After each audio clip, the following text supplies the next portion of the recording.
So in 2002, I was in a bad car accident. I had a concussion and everything else. Really, the hospital records only said that I was very anxious, very nervous about what was happening to my dad, who was in the room over. But a year and a half later, I started noticing severe back pain, problems with my shoulders, my hips, everything else. I started to lose feeling in my right leg. One morning, I couldn't move that leg at all. We finally went into the hospital, found out that I had severe nerve abnormalities. I had 5 bulging discs along my spine. One was herniated in my lumbar spine. Torn labrum in the shoulder, torn labrum in the hip.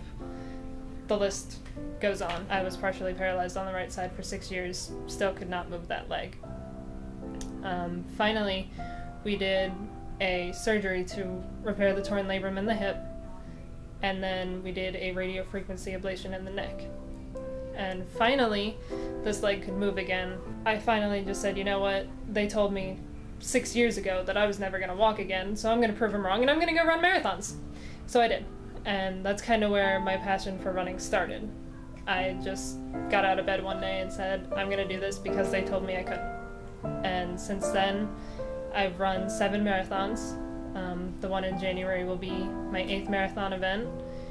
And the most recent thing that really kept me motivated was when I came in here and I saw Dr. McCleary first for the residual back pain.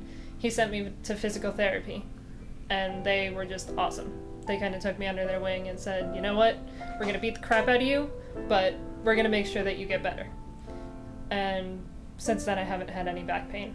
Dr. Burkhart then took me, and the last thing that needed surgery was this shoulder. So he took me in and said, that's a 10-year-old injury, it's not going to be a pleasant recovery.